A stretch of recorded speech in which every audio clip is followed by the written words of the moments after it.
Right, let's do this. Let's do this. That's a famous Mikel Arteta catchphrase. Did you know that? Let's do this in the Amazon All or Nothing documentary. He said, "Come on, guys, let's fucking do this."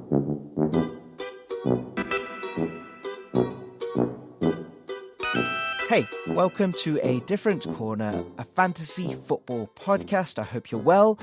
And just like a premature referee whistle to put a stop to a Man City counter-attack when they were 3-3 to Spurs, my game week also leaves me with a feeling of what could have been. I am joined by Dr. Luman Ali. Luman, sum up your game week. Were you Jack Grealish's angry knee slide celebrating straight into the camera, or a furious Erling Haaland Edvard Munch like the scream painting in the face of the referee? I was a Trent Alexander-Arnold.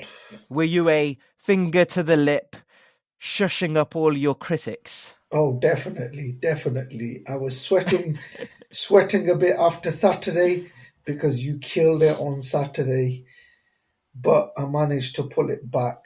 I don't think I killed it on Saturday. I had probably 3 more players playing than you, and I doubled your points. So I was on about 30 something.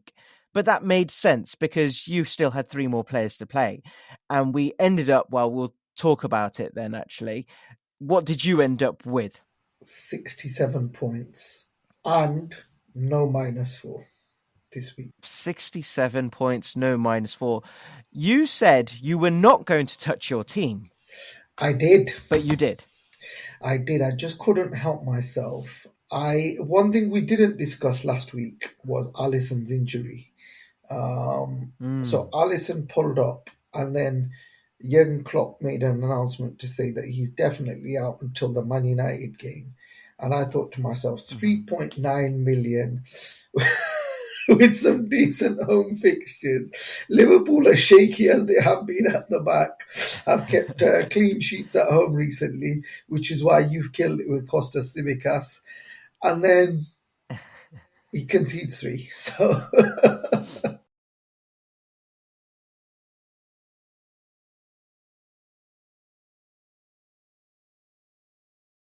is not ideal, but that's not all on him, surely. I'll be honest with you. I've been watching him for a long time, and he's good enough to start for any team in the Premier League. He is an exceptional goalkeeper. Wow. I don't know if it was the weather or whatever, but he has been absolutely brilliant. Wow. Okay.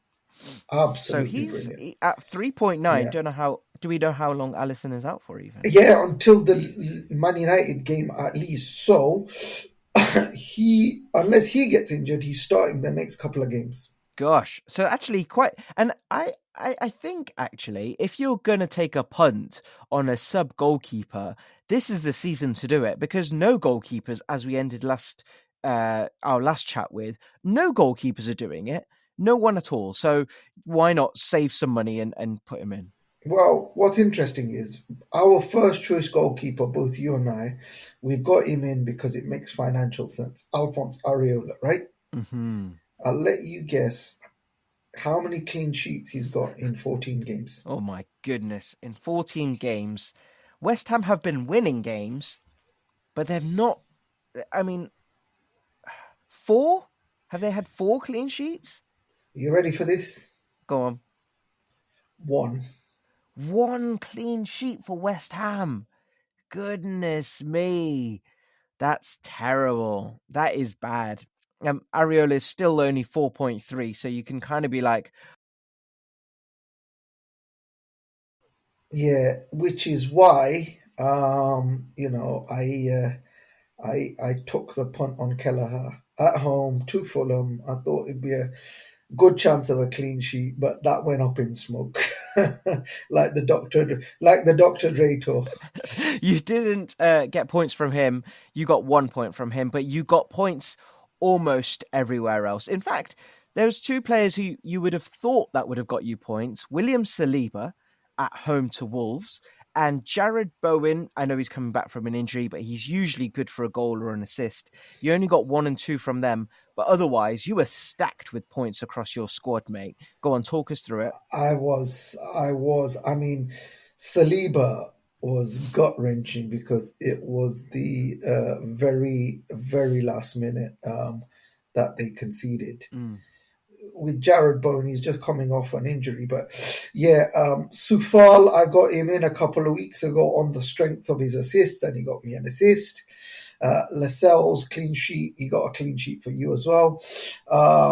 Saka, consistency personified, the guy keeps doing it. What really helped me on Sunday was Dominic Solanke. I bought him in last week for an easy game against Sheffield United, and he doesn't do it, but he did it this week against Villa. And, the usual suspects, Salah, Watkins, and Haaland. What's interesting for me this week is I got Taylor on my bench with 10 points, and I was secretly praying that Bowen and Sufal, one of those two, did not play because they had question marks with injuries. But, I'll take it. I'll take it. So, yeah, happy, very happy this week. Very happy. It's after a rough, by my standards, few weeks, finally a decent week. It's not amazing, it's only 13 points above the average, but it's good enough. You'll take that. I was also okay-ish. I did a -4 this week, and I did something really, I didn't want to do it, and I just thought, why did I do it? I put Mbeumo in. I did a -4 and took out, I had Doku, which was probably the right thing to do. Mbeumo got an assist, but it cancels out the -4. The one that really killed me was Watkins. I was going to keep him in. I saw him with the 50% chance. I thought they're not going to risk him away to Bournemouth when they have got, importantly, Man City and Arsenal at home next. So I thought, take Watkins out and I'll get the striker I wanted to get in, Isak, in, and I was going to get rid of Alvarez for Isak, but instead I got rid of Watkins for Isak, -4, and it really bit me on the bum, that one did. I ended up with a total of 60. What did I end up with? 63. But then I was a -4, so 59 in real terms. I was really relishing this game week though, Luman, because I had I know you are. H's everywhere, home games across my first 11. Yeah. I was like, you know what? I should be looking at +70 here. And yeah, I fell short of that quite a bit. I did one little thing I suppose pipped you on, but I wanted to know your thoughts on captaincy choices. Salah versus Haaland. I didn't get any bonus points for 2 assists. I don't know how Haaland got an assist for the first one, by the way. It didn't look like it touched him at all, but maybe it did. And yeah, no bonus points. So I ended up with I said 14, was it 12 points for him or something like that? What did I end up? 14 points for him. So only just pipped him. But what was your thinking about the captaincy choice? Well, right now we're in a situation where it's either Salah or Haaland for captain. Like everyone is captaining one or the other, right? You might have the odd one captaining Watkins, for example, but everyone's going for Salah or Haaland. I mean, Salah at home to Fulham, he generally scores, right? At home. Yeah. So that was my thinking. But, it's not the end of the world. What's interesting is you and I have both got Haaland. He wasn't captain for me, but he was captain for you. And I was very happy that he got a yellow card, because even though it meant a -1 for me, it was a -2 for you.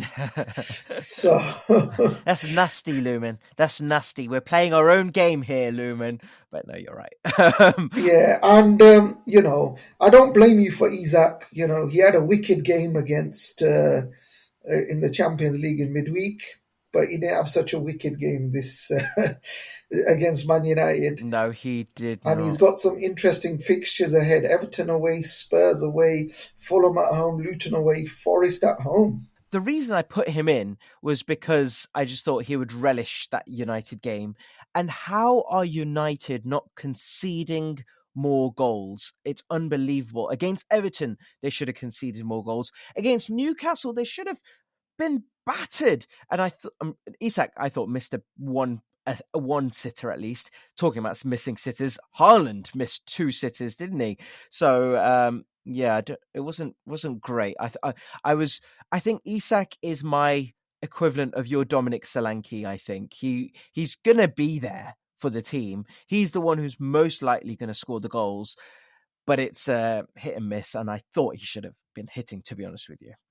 But yeah, let's talk about the Sunday games, because if I feel like Sunday would have been sponsored by Uber Eats, because it delivered, Luman. It delivered a feast of goals. And we ate. And we ate. we ate that day. We ate. What did you just fantasy football, if we can kind of intertwine it into the conversation, but 2 huge games with obviously consequences for the title race, even though it's very early on. But what did you think? Firstly, Liverpool, Fulham. What were you thinking as a Liverpool fan watching that as well? I was thinking, oh God, this is ridiculous. We're playing a Fulham team that are struggling to score, like really struggling to score. So they set up really well against us defensively. And the evidence of that is every single one of our goals was a worldie. Every single one. They did not make it easy for us. Darwin Nunez, he's in my bad books permanently, and he's been in my bad books permanently for a long time. I am sorry. It just like you just because you have a good game, just because like you score a couple of goals as a sub and rescue some points does not mean you don't show up for other games. And his misses are criminal, absolutely criminal. And you can't justify it. I mean, one, Salah put him through, hit the crossbar, fair enough. But the other one, Salah puts him through, he's clean, and he falls over. And it's just like, where's the composure at? But, what's been fascinating about Liverpool is the comebacks. We've retrieved the most points from losing situations in the league this season. So that's great. What I would say is Liverpool, considering the dramatic changes we made in the summer, we're doing really well. But it's just like we're just not. I've spoken about this almost every show. We're just not solid enough defensively, defensive midfield, to sustain us in the long run. Where you can't keep clawing it back. And this Liverpool team very much reminds me of the Brendan Rodgers title charge with Suarez, where the big myth about that season is that Steven Gerrard slipped and we lost the title. No, what happened in that season was we were conceding 2, 3, 4 goals every game against, like, I still remember we're conceding 3 against Cardiff, but we're scoring 5. 2 against Norwich, we're scoring 3. Like, it catches up with you. It's not sustainable. So obviously I was ecstatic that we won, but in the long run we need to really tighten up defensively, because it's not sustainable for us to carry on like this. I was watching some of the Gary Neville breakdown, and he was talking about title challenges, and he was talking about Arsenal and how they are less interesting to watch, but are more prepared this season. And is it that basically a title winning squad has got to be almost a little bit boring? Has got to be like, we're going to score goals and then we're just going to stop you now, because that's just what we've got to do. In simple terms, every team that has ever won the Premier League There's been teams that have won the Premier League without scoring many goals, right? I remember one season, United, I think it was at their peak, they scored 68 goals, right? But no team, there has never been a single team that's won the Premier League with a bad defence. Yeah. It's the defence that wins you the Premier League every season. There's this mindset, that you score, you're free scoring, you win. It's the defense. Honestly, it's the defense. I remember when Ronaldo left, United had some teams where, you look at most of those players, they wouldn't even make it into most of the teams. But Fergie had a knack of winning with them, and ultimately they just kept it tight at the back. On the other end of the pitch, which was your favourite Liverpool goal over the weekend? Oh, it's too many. It's just too many. It's so hard to choose. But that McAllister goal was a rocket. Absolute rocket. Yeah. That was the one I saw retweeted the most. I think for all different reasons, when you think of McAllister's just technique, the shot wasn't even on, I didn't think. Trent's, oh my gosh, the guy can deliver a ball, man. Oh my goodness, what a free kick. Yeah. Endo's, that because of the moment in the game as well, to get it back to where you 3-3, I think that was, right? Yeah, his celebration was incredible because he went for the ball and he was hungry. Him and Mo Salah went for the ball and they wanted to score. Yeah, and obviously the fourth one. And of course, Trent, like pressure moment, and just Anfield erupts. And talking about Trent, I'm kind of rehashing our running order here a little bit. But Trent, fantasy football terms now. Trent Alexander-Arnold. Do we need to talk about him as a potential to bring in? What happened yesterday was that Dominic Szoboszlai was subbed and Joe Gomez came on. Mm-hmm. So Szoboszlai and McAllister got subbed. Szoboszlai and McAllister got subbed. And Joe Gomez and Cody Gakpo got subbed on. Now, I know what you're thinking. 2 midfielders off and 1 defender and 1 midfielder / forward on. How does that make sense? Well, that defender went in defence and Trent played in midfield. Right. So, and a mate of mine messaged me to say this is what they should do long term, which is play Gomez at the back and play Trent in the middle.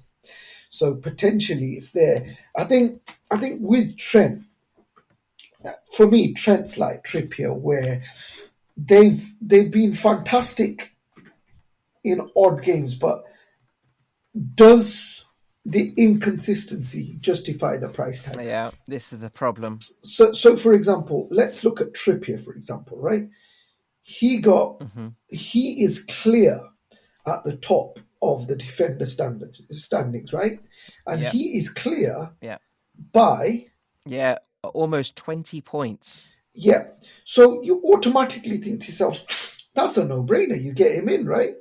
But then the issue with Trippier, the issue is relative. The reason why he's so ahead is because the other defenders haven't been so good. And this is the challenge with Trippier in a nutshell. So 1, 2, 3, 4, 5, 6, 7. In 14 games, he's had 7 returns. And in the other games, he's had 1, 1, 0, 1, 0, 2, 2.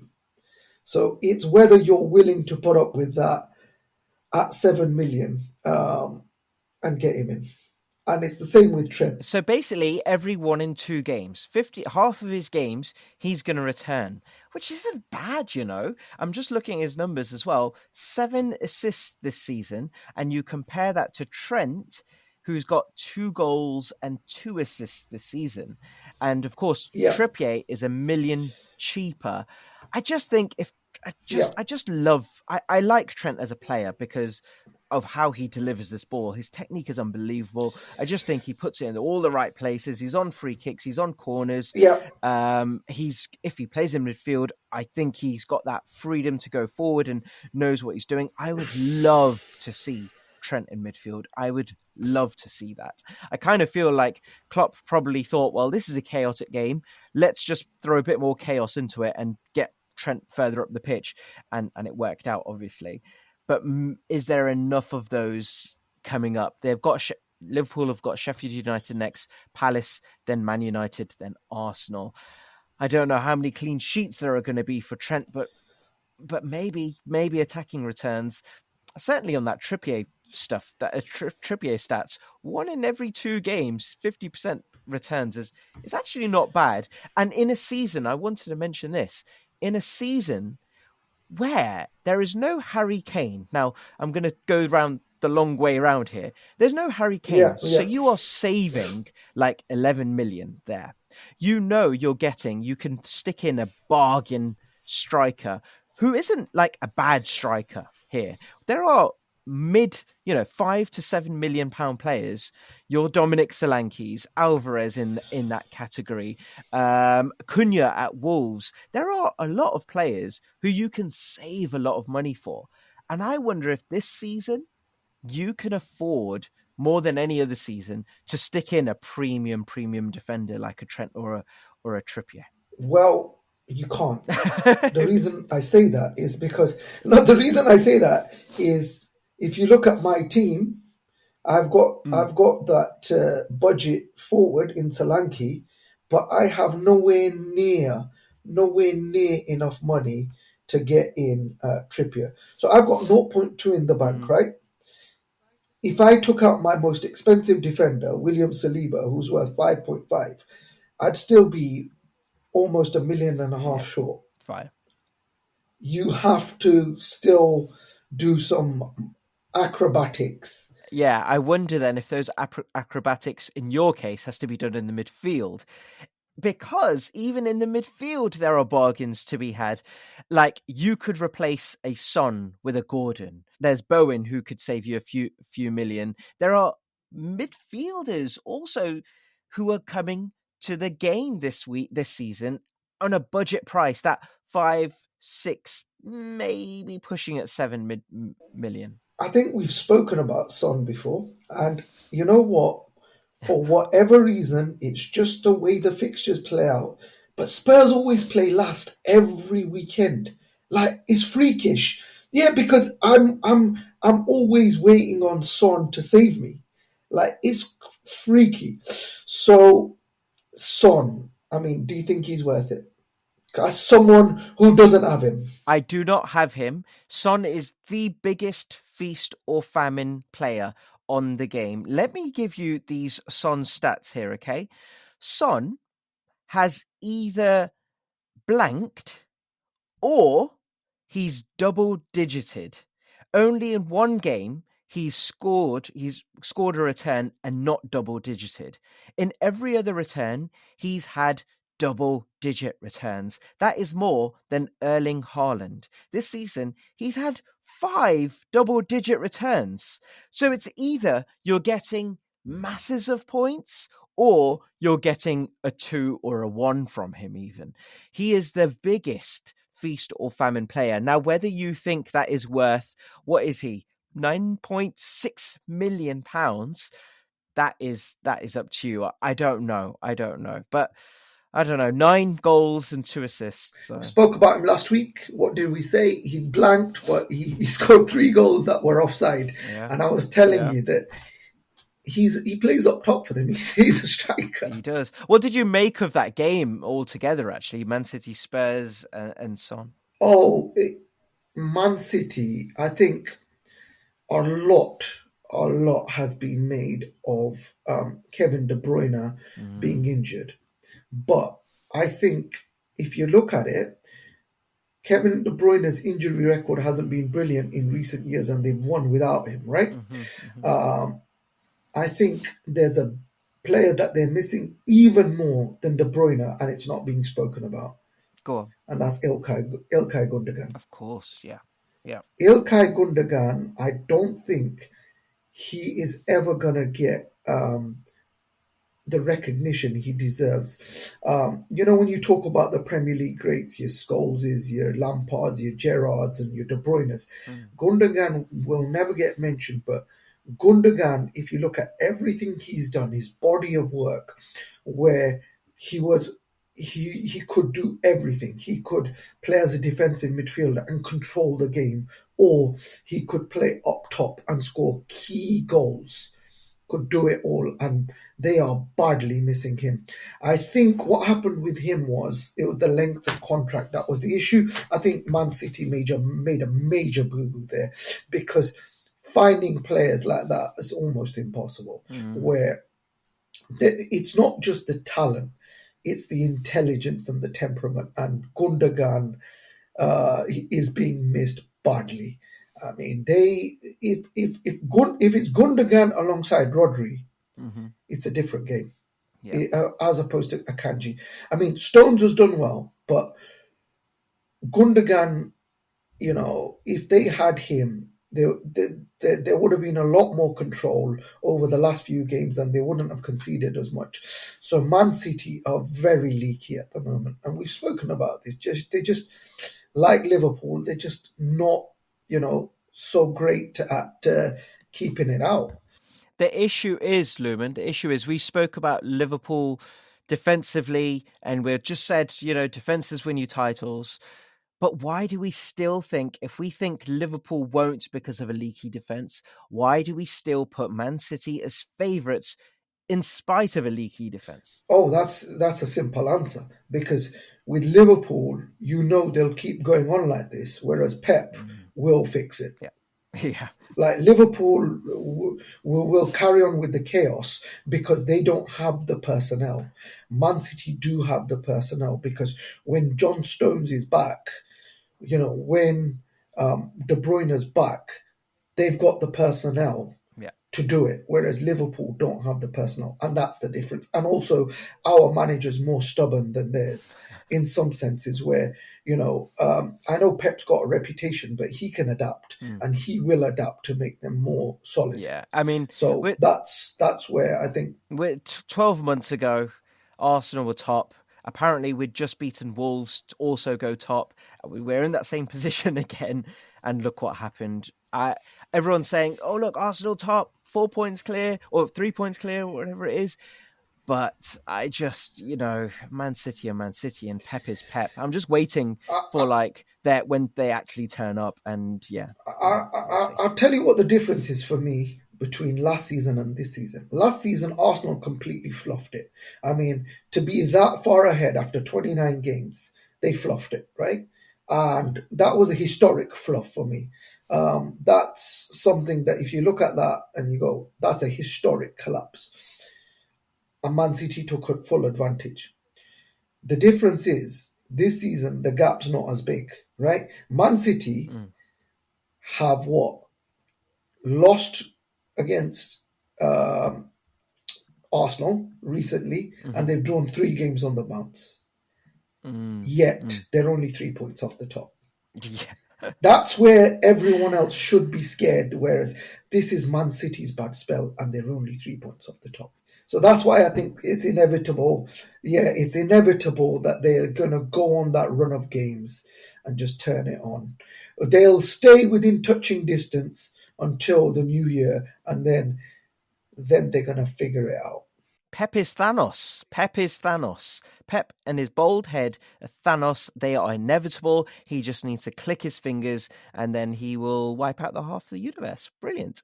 Let's move on. We've mentioned United not conceding more. We mentioned that because Alexander Isak. I don't know how they're not getting battered more often. It's crazy. It's crazy when you look at how their clean sheet stats.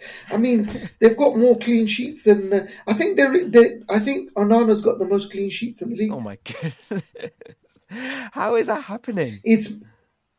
I honestly don't get it. It's one of the greatest mysteries in the universe. Honestly, as you just like how, but they're doing it, and then you have to ask yourself, am I going to get in a United defender? Well, yeah, it's got to be a question. They've got Chelsea at home next, and if not, just pure on luck, they might just get a clean sheet there. We'll go to tomorrow's fixtures in a second, but just a roundup of a few of the other games. Arsenal won 2-1. Clean sheet would have been nice for a lot of players on fantasy. Burnley 5-0, by the way, at home to Sheffield United. Everton clawed back a few points from their 10-point deduction at 1-0.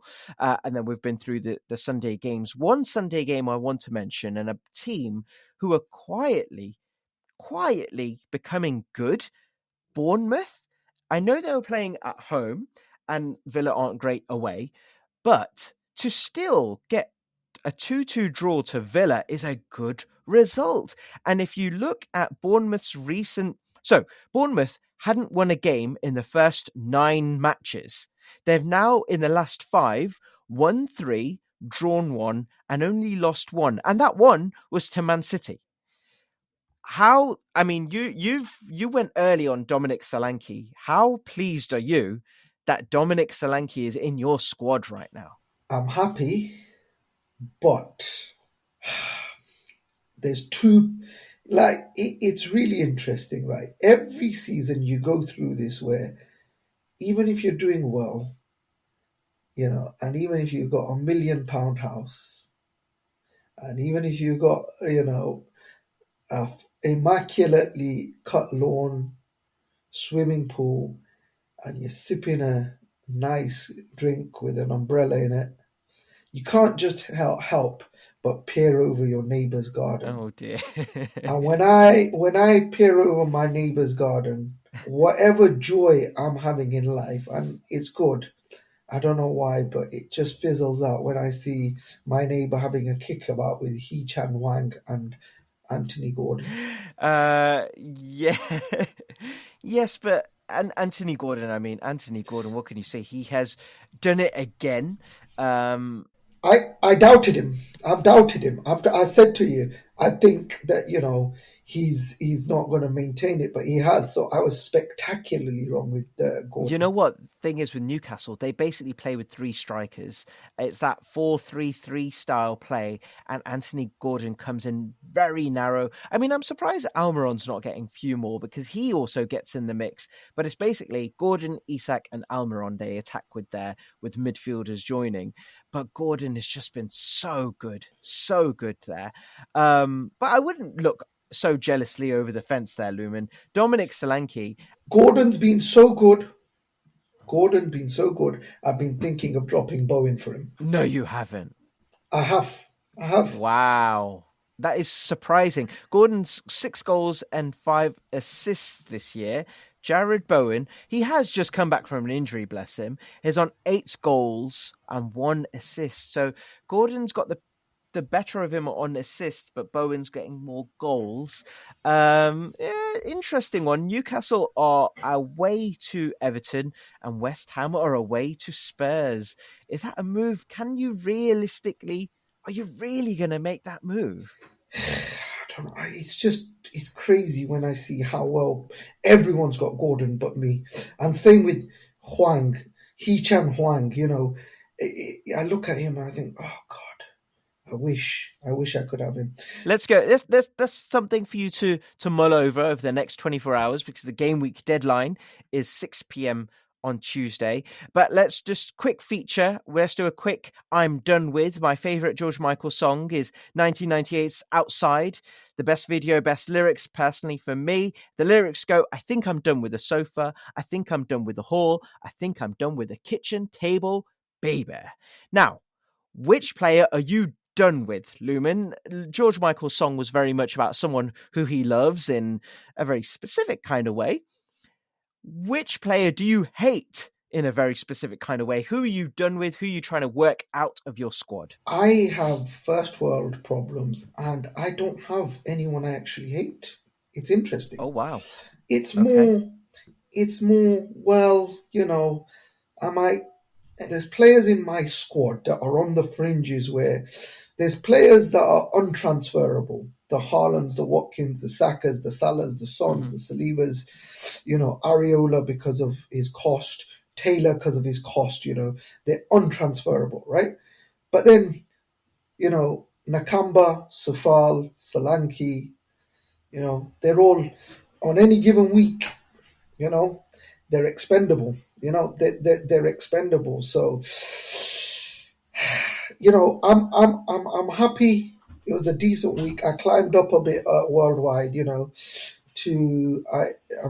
tell you what happened. So I was last week down to 77,000, but I've gone back up to 56,000. So I just need to keep that trajectory going. Ooh, 56,000 in the world. That's unbelievable numbers. Unbelievable numbers. The player I'm done with, and I don't know even why I did it, but I only just brought him in this week. Brian Mbeumo, ladies and gentlemen. I only brought him in. When you're at home to Luton Town, I expect more than an assist. He also only played 77 minutes. So I don't know what's going on here. He's got in his next fixture Brighton away, Sheffield United away, and then Villa at home, and then a blank. My guy needs to deliver in the next game.